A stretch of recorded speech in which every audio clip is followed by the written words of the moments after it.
Assalamualaikum warahmatullahi wabarakatuh. Shalom, Om Swastiastu, Namo Buddhaya, salam kebajikan. Perkenalkan nama saya Dwi Amalia Fitri dengan NIM 2308 1020 1092. Jadi di sini saya akan menjelaskan materi dari kelompok 3 yaitu mengenai metode pengukuran exchange rate di mana fokus pembahasannya itu pada peramalan kurs dan juga pengukuran exposure dan fluktuasi exchange rate. Untuk materi yang pertama yaitu peramalan kurs.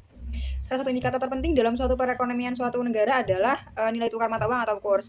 Jadi semua negara itu tidak dapat mencukupi kebutuhan konsumsinya dari hasil produksi negara itu sendiri. Meskipun ada pula beberapa komoditi itu yang hasilnya melebihi kebutuhan dalam negeri sehingga dapat diekspor ke luar negeri. Oleh karena itu, setiap negara itu pasti memerlukan mata uang asing dalam transaksi internasionalnya.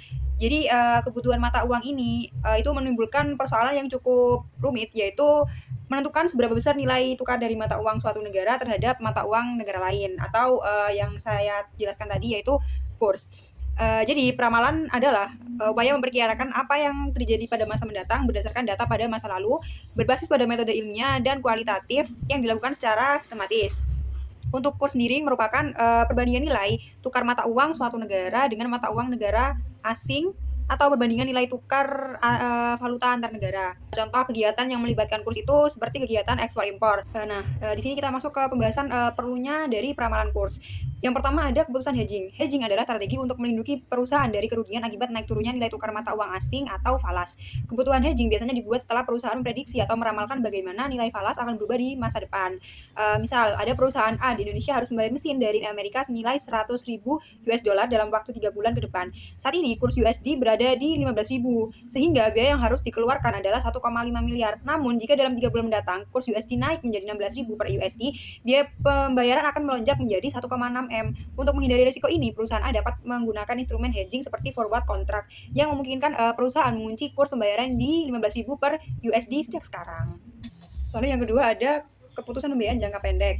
Meski pinjaman dalam falas, dana tersebut sering dipakai untuk kebutuhan domestik seperti modal kerja atau investasi dalam negeri. Karena suku bunga pinjaman dari falas itu biasanya lebih murah. Namun strategi ini mengandung resiko yang besar. Jika nilai tukar rupiah melemah terhadap dolar, beban utang perusahaan akan membengkak. Jadi meski tujuannya untuk efisiensi biaya, perusahaan harus siap menanggung resiko nilai tukar yang bisa berdampak signifikan pada kesehatan keuangan mereka. Materi selanjutnya yaitu tentang teknik peramalan kurs. Yang pertama ada peramalan teknis di mana merupakan metode memprediksi pergerakan nilai tukar mata uang dengan menganalisis data historis kurs sebelumnya. Para analis biasanya menggunakan dua pendekatan utama, yakni cukup dengan mengamati pola pergerakan kurs secara visual dari grafik, sementara ada juga yang menerapkan perhitungan statistik seperti moving average untuk mengidentifikasi sebuah tren. Namun perlu dipahami bahwa efektivitas model ini sangat tergantung pada kondisi pasar. Jadi satu model yang sukses memprediksi pergerakan dolar AS belum tentu juga akurat bila diterapkan pada mata uang lainnya. Hal ini karena pasar falas itu dipengaruhi oleh banyak faktor dinamis yang sulit diprediksi sebelumnya.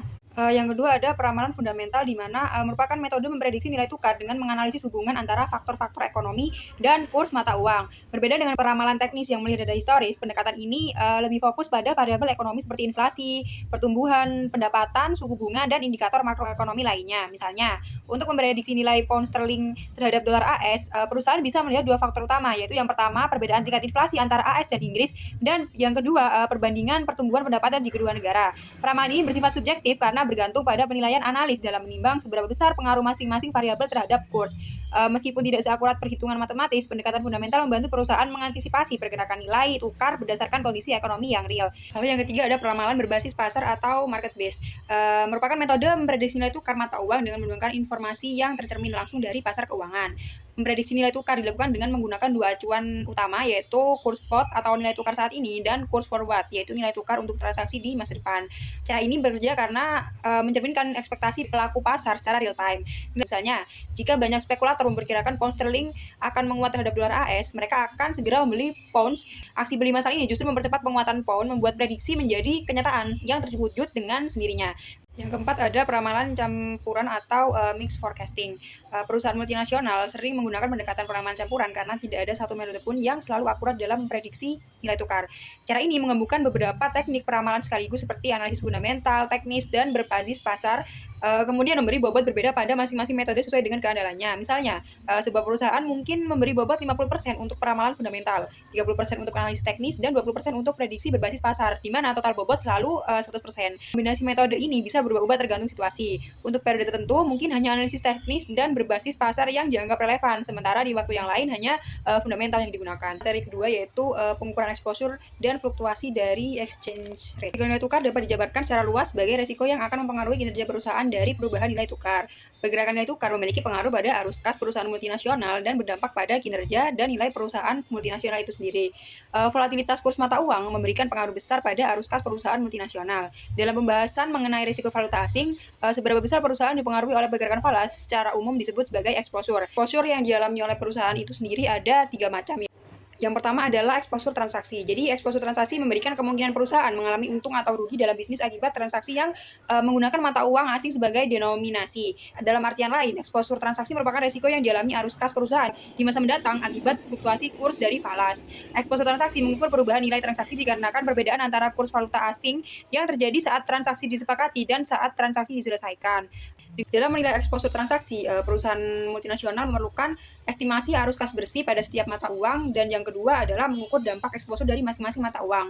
Jadi contoh misalnya ada XYZ Corporation yang berbasis di AS tapi beroperasi di Eropa dan Jepang. Mereka memperkirakan dalam 3 bulan akan menerima 100.000 dari klien Eropa dan harus membayar 5 juta ke supplier Jepang. Dengan kurs saat ini 1 euro merupakan 1,10 USD dan 1 yen Jepang itu 0,07 USD. Nilai transaksi saat ini dalam dolar AS adalah 110.000 dari euro dan juga 35.000 untuk yen. Jika euro menguat menjadi 1,15 USD, pendapatan 100.000 akan bernilai 119.000 dengan keuntungan 5.000. Sementara itu jika misal yen melemah menjadi 0,065 USD, di mana hanya setara 32.500, total keuntungan dari dampak exposure masing-masing mata uang dari pergerakan kurs ini adalah 7.500. Yang kedua ada exposure ekonomi. Menurut Shapiro tahun 2013, ekonomi exposure menunjukkan dampak persentase perubahan nilai kurs dan faktor lainnya terhadap persentase perubahan arus kas perusahaan yang merupakan cerminan dari nilai sebuah perusahaan. Exposure ekonomi ini jauh lebih penting bagi kesehatan jangka panjang, yaitu memandang perusahaan akan terus beroperasi atau ongoing, di mana biaya dan harga yang kompetitif dapat dipengaruhi oleh perubahan kurs mata uang. Economics exposure terdiri dari 2 macam. Yang pertama ada operating exposure yang mengacu pada dampak jangka panjang dari perubahan kurs terhadap arus kas masa depan perusahaan. Misalnya, perusahaan ekspor yang pendapatannya dalam dolar AS tetapi biaya produksinya dalam rupiah akan terkena dampak jika nilai dolar melemah. Yang kedua ada transaction exposure, adalah resiko yang muncul dari transaksi tertentu yang sudah disepakati tetapi belum diselesaikan. Lalu untuk pengukuran exposure ekonomi sendiri ada 2, yaitu yang pertama menggunakan analisis sensitivitas penerimaan dan biaya terhadap pergerakan kurs, di mana perusahaan perlu menganalisis seberapa sensitif penerimaan dan biayanya terhadap fluktuasi nilai tukar mata uang dengan memisahkan komponen-komponen dalam laporan laba rugi. Pertama, biaya operasi dibedakan menjadi biaya tetap sudah pasti dan biaya variabel seperti bahan baku impor yang nilainya berubah sesuai kurs. Lalu yang kedua ada analisis regresi terhadap data historis aliran kas dan kurs. Analisis regresi merupakan alat statistik yang digunakan perusahaan untuk mengukur hubungan antara perubahan nilai tukar mata uang dengan kinerja keuangan perusahaan. Dengan menganalisis data historis, perusahaan dapat mengetahui seberapa sensitif aset, kewajiban, dan juga pendapatan operasinya terhadap fluktuasi kurs yang tidak terduga. Data historis aliran kas dan kurs yang dinyatakan dalam samaan regresi sebagai berikut, yaitu PCF sama dengan A0 ditambah A1 PER plus E, di mana PER adalah presentasi perubahan kurs selama periode tertentu dengan koefisien regresi A1 menunjukkan derajat sensitivitas PCF terhadap PER. Lalu yang terakhir ada exposure translasi. Exposure translasi yang juga disebut sebagai accounting exposure timbul karena laporan keuangan perusahaan anak di luar negeri yang dinyatakan dalam mata uang asing harus disajikan kembali dalam mata uang pelaporan perusahaan induk agar perusahaan dapat menyusun laporan keuangan konsolidasi. Exposure translasi didefinisi sebagai potensi peningkatan atau penurunan nilai bersih perusahaan induk dan laba bersih yang dilaporkannya yang disebabkan oleh fluktuasi kurs sejak tanggal laporan keuangan konsolidasi periode sebelumnya. Faktor yang mempengaruhi besar kecilnya exposure translasi yaitu yang pertama, seberapa jauh peranan cabang-cabang perusahaan di luar negeri. Semakin besar persentase bisnis perusahaan yang dilakukan oleh cabang di luar negeri, semakin besar persentase pos-pos laporan keuangan yang mudah terpengaruh exposure akuntansi. Lalu yang kedua, lokasi cabang-cabang perusahaan di luar negeri. Ini diakibatkan karena pos-pos laporan keuangan di setiap cabang biasanya dinyatakan dalam mata uang lokal di negara tersebut. Lalu untuk pengukuran dari exposure transaksi ini, yang pertama dengan metode current rate atau kurs berlaku adalah teknik konversi laporan keuangan anak perusahaan luar negeri ke mata uang induk perusahaan dengan menggunakan kurs spot pada tanggal pelaporan. Dalam metode ini, seluruh aset dan kewajiban akan dikonversi berdasarkan kurs yang berlaku saat laporan dibuat. Lalu yang kedua ada metode temporal, yaitu cara mengkonversi laporan keuangan anak perusahaan luar negeri ke mata uang induk perusahaan dengan mempertahankan prinsip pengukuran aslinya. Artinya, jika suatu aset dicatat berdasarkan harga historis atau harga beli dulu, maka dikonversi pakai kurs historis. Jika dicatat berdasarkan nilai pada saat ini, maka akan menggunakan kurs terkini. Baik, sekian pemaparan materi yang dapat saya sampaikan. Saya mohon maaf apabila ada salah kata dan juga kekurangan dalam materi yang saya sampaikan. Saya mengucapkan terima kasih yang sebesar-besarnya kepada rekan-rekan yang telah menonton dan juga menyimak pemaparan materi saya dari awal hingga akhir.